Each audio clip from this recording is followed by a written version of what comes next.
من عرف نفسه اشتغل بإصلاحها عن عيوب الناس، ومن عرف ربه اشتغل به عن هوى نفسه.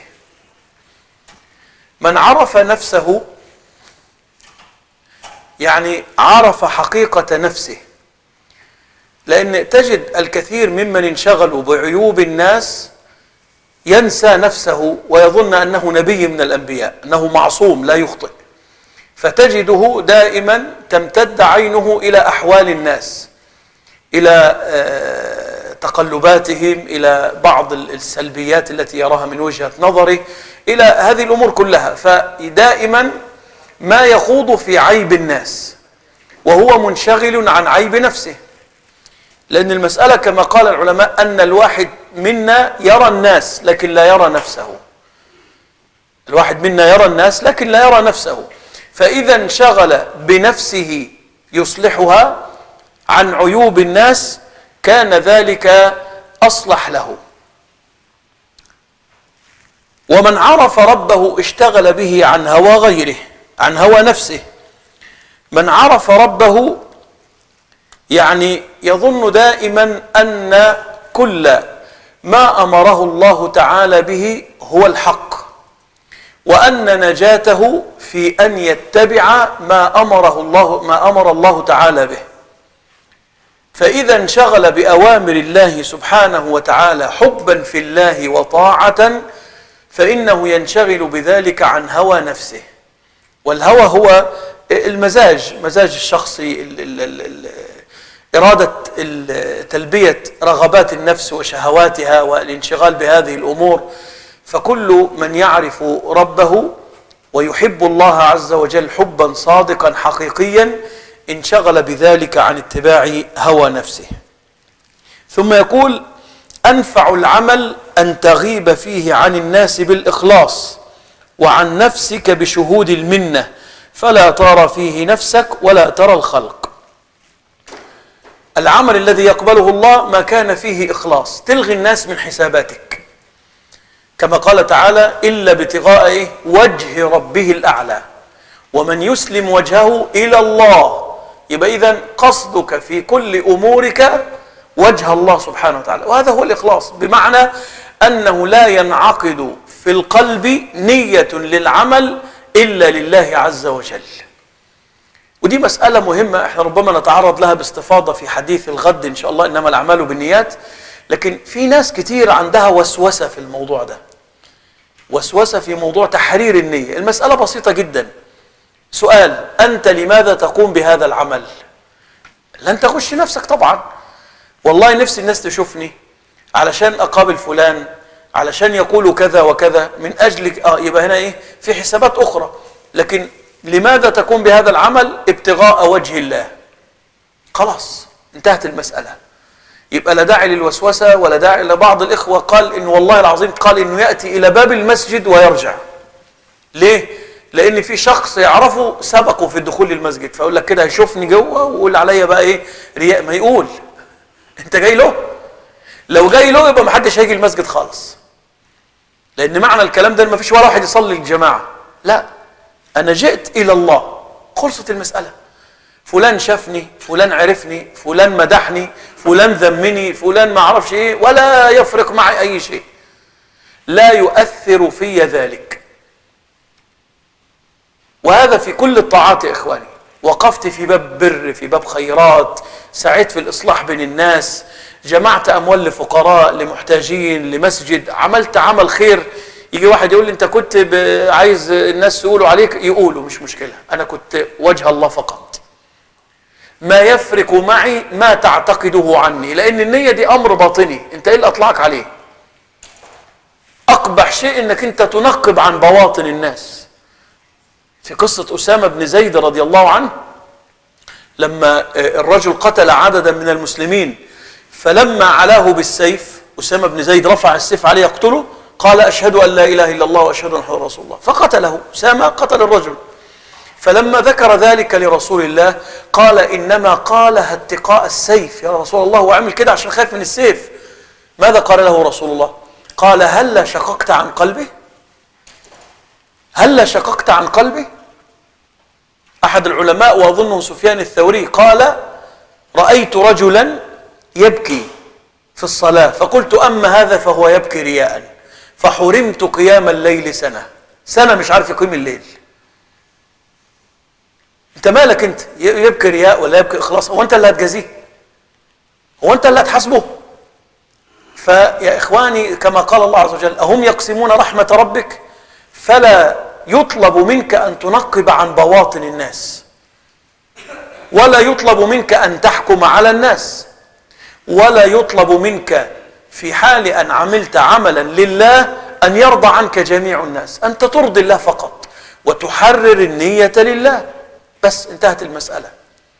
وهذه مسألة مهمة جدا والله يا إخواني. بعض الإخوة كان يقول لي: يا شيخ والله يعني أنا ربنا أكرمني بصوت طيب والناس تقدمني للصلاة، فأخاف أن يكون في رياء. طب وإيه اللي خوفك؟ أنت دخلت إلى القبلة لماذا؟ لله. تقيم الصلاة للمسلمين لله. تحسن صوتك بالقرآن وفق أحكام التجويد لله. خلاص انتهت. حرر النية لله، خلصت المسألة. ما تتعب نفسك ولا تجهد نفسك فوق ما تحتمل، لأن هذا باب من أبواب الشيطان، والشيطان لا ينصح لك أبدا. إن الشيطان للإنسان عدو مبين، فالعدو لا ينصح، العدو يتمنى لك السوء والشر. فحرر النية لله، حرر النية لله. سؤال قبل ما تعمل أي عمل: أنا ليه رايح؟ مجاملة؟ عشان مصلحة دنيوية؟ علشان تجارة؟ علشان يعني يمكن يجي لي حاجة كده ولا مش عارف إيه؟ نقول لك هنا بقى إيه؟ يبقى ده عملك للدنيا. لو الإجابة أنا ذاهب لله، خلاص انتهت المسألة. فقال لك هنا إيه؟ أنفع العمل أن تغيب فيه عن الناس بالإخلاص، لا يكون لأحد شهودا عندك. ما يفرقش معايا واحد شافني 10 100، ما فيش أحد مليون، ما فيش، مش فارق معي. غيبت الناس عني لأني أقصد وجه الله. فإذا قمت للعبادة فلا أرى في إسلام الوجه لله إلا الإخلاص له سبحانه وتعالى.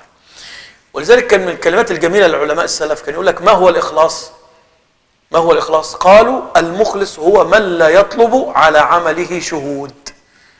بيعمل وخلاص، مش عايز شهود يشهدوا عليه هو عمل أو ما عملش، لا، هو بعمل لله. علم الناس لم يعلموا، ذموا مدحوا، ما في أي مشكلة. قال: وعن نفسك بشهود المنة. إيه يعني شهود المنة؟ إنك تعلم أن ما قمت به من عمل أقدرك الله عليه برحمته وفضله، وليس بقوتك وجهدك دون فضل الله عليك. يعني أنت مش مستقل عن الله. وهذا تفسير قول الله تعالى: يمنون عليك أن أسلموا قل لا تمنوا علي إسلامكم. جماعة جايين للنبي قالوا إن احنا إيه؟ جينا لك أهو، جئنا إليك وأسلمنا ولم نقاتلك ولم كما فعل غيرنا. فرب العزة قال: قل لا تمنوا علي إسلامكم بل الله يمن عليكم. صاحب المنة هو الله. ما تتأمل حال غيرك يا أخي. أنت ربنا أكرمك، اتولدت بين أبوين مسلمين، اتولدت في بيئة مسلمة، ربنا أكرمك سبحانه وتعالى وتصلي، ربنا أكرمك وتعرف التوحيد لله وتعرف العمل الصالح لله. شوف غيرك اللي حرم من هذه النعم كم يعاني حتى يصل إلى الحق إذا وصل. سبحان الله، إن ربنا أقدرك إنك تأتي للمسجد، بل جلوسك في هذا المكان وسماعك لهذا الكلام فضل من الله سبحانه وتعالى. لو ربي وفقك لحج، لعمرة، لصدقة، لإصلاح بين الناس، لصلة رحم، كل هذا من فضل الله. نبي الله سليمان لما رأى عرش بلقيس وقد أوتي ملكا لم يتحقق أو لن يتحقق لأحد من بعده، قال: هذا من فضل ربي، هذا من فضل ربي. فده معنى شهود المنة، يعني إنك أنت في كل عمل تلاحظ منة الله عليك أن وفقك وأعانك واختارك. فأي عمل ربنا سبحانه وتعالى ينعم عليك به تقول: هذا من فضل ربي، بتوفيق الله حصل كذا، بحمد الله كذا وكذا وكذا. فده معنى إيه؟ بشهود المنة. فلا ترى فيه نفسك ولا ترى الخلق. إبليس لما أعجب بنفسه رفض السجود لآدم وكفر وعصى أمر الله سبحانه وتعالى فاستحق اللعنة. وكثير ممن شاهدوا أنفسهم أصابهم العجب فاغتروا وفتنهم الشيطان. قالوا ما انت خلاص بقى حجيت بقى، انت ناقصك ايه تاني يعني؟ ما فيهاش حاجة لو عملت كذا، ما فيهاش حاجة لو كذا لو كذا، فيجرئه على المعاصي ويجرئه على الكبائر ويجرئه على الوقوع في حدود الله. فكلما رأى العبد أن ما به من نعمة فمن الله وما به من فضل فمن الله سبحانه وتعالى، فإنه بذلك يرتبط ارتباطا وثيقا بمسألة شهود المنة. بل الله يمن عليكم أن هداكم للإيمان إن كنتم صادقين. ولذلك الشيء بالشيء يذكر يا إخواني. هو ليه ربنا حرم علينا المن؟ ومن أسمائه جل وعلا المنان. ليه؟ لأنك أنت لما تمن على من أحسنت إليه أو من أعطيته أنت تؤذي وأنت كاذب، لأن الله تعالى هو الذي أعطاك وأنت ناولت. أنت مناول، لكن مين الرزاق الحقيقي؟ الله. أجر الله رزق فلان على يدك بس. فأنت مناول، أعطاك الله المال اختبارا وابتلاء، وأمرك بإخراج حق الفقراء فيه اللي هو الزكاة وصلة الرحم والنفقة إلى آخره. فالمعطي الحقيقي هو الله، والمالك للمال كله هو الله. فأنا إذا أعطيت الفقير ومننت عليه وقلت له أنا وأنا وأنا أعطيتك، أنا أحسنت إليك، أنا الذي فعلت لك كذا، أنا لما كنت في ورطة إلى آخره، فهذا إبطال للعمل. لا تبطلوا صدقاتكم بالمن والأذى. طب ليه من أسماء الله المنان؟ لأنه صاحب المنة سبحانه، هو المعطي على الحقيقة. فلما يمن على عباده إنما يذكرهم بنعمه ليمجدوه وليعبدوه وليشكروه. لأن في ناس استمتعت بنعم الله وشكروا غيره، استمتعوا بالنعمة وكفروا بالمنعم. فرب العزة يمن على عباده حتى يبين لهم فضله وعطاءه ورحمته، لأن هناك من هو غافل عن عطاء الله وعن آيات الله. يبقى في فرق بين الأمرين. فالعبد المن صفة نقص له، بل هي صفة ذميمة لا يقبلها الله من عبده المؤمن، وهي تبطل ثواب عمله إذا من على من أعطاه أو أحسن إليه. أما بالنسبة لله عز وجل فهو المعطي، وهو الذي ينعم، وهو الذي يبسط سبحانه وتعالى، يبسط الرزق لمن يشاء ويقدر.